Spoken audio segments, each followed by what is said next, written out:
Donald ટ્રમ્પના ટેરિફિઝમ સામે અમરેલીમાં મોરચો ખોલતા ભારતીય જન પરિષદના સ્થાપક દિલીપ સંઘાણી.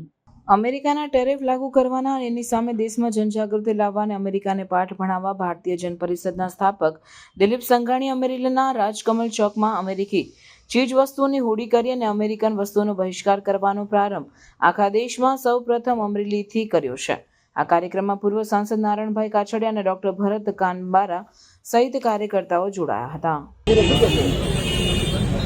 ભારતીય જન પરિષદ ભારતની જનતાનો અવાજ અને ભારતીય જનતા જન પરિષદ જ્યારે જનતાને ભારતના હિત વિરુદ્ધ જનતા વિરુદ્ધ કોઈ જગ્યાએ અવાજ ઉઠાવવું પડે ત્યારે અવાજ ઉઠાવવું એ કરે છે. ગઈકાલે મારી સાથે નારાયણભાઈ જિલ્લા ભાજપ પ્રમુખ ડોક્ટર કાનાબા સહિત અનેક આગેવાનો ગયા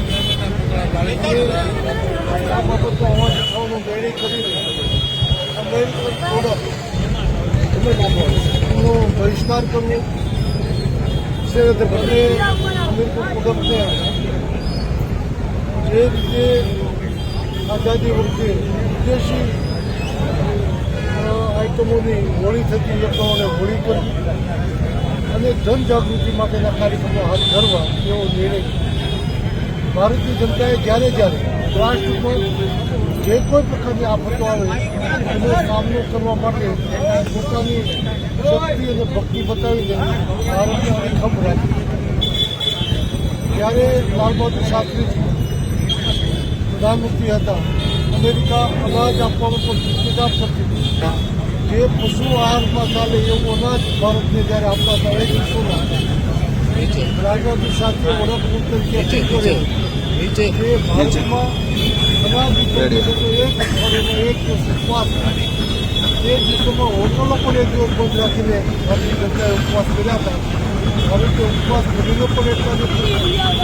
અટલજીએ પોખરણ જવાબ કર્યો ત્યારે અમેરિકાએ આર્થિક પ્રતિબંધો મૂક્યા ત્યારે મને બરાબર યાદ છે. ગામડાઓમાંથી કર્મચારી મંડળમાંથી સામાજિક સંસ્થાઓમાંથી આર્થિક ભંડોળ કરીને ભારતની તિજોરીમાં જમા કરાવવા માટે અનેક પોખરો શરૂ થઈ કે ભારત કોઈ જગ્યાએ પાછળ. હવે અમેરિકા ખરેખર ભારત જે રીતે ડિફેન્સમાં સશક્ત બને આપણે તો જાણીએ છીએ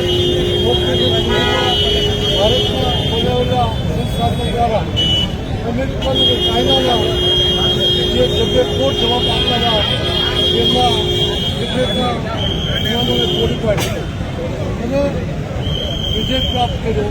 એવી સ્થિતિમાં અમેરિકાને એ પણ પ્રેરણાનું છે કે ભારત હવે સક્ષમ પોતાની ક્ષેત્રોમાં તમામ ક્ષેત્રોમાં થઈ રહ્યું છે.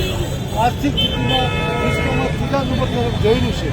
ત્યારે ભારતને દબાવવા માટે એક ટેરિફના નામે ટેરિફ વધારવાના પ્રયાસથી ભારતને દબાવવાનો પ્રયત્ન કર્યો છે. ભારતની જનતા જાગૃત થાય અને અમેરિકાની કોઈ પણ પ્રોડક્ટ વિકાસ ન કરે અને એનો બહિષ્કાર કરે એ જનજાગૃતિ માટે આજે અમરેલીએ આ કાર્યક્રમ શરૂ કર્યો છે.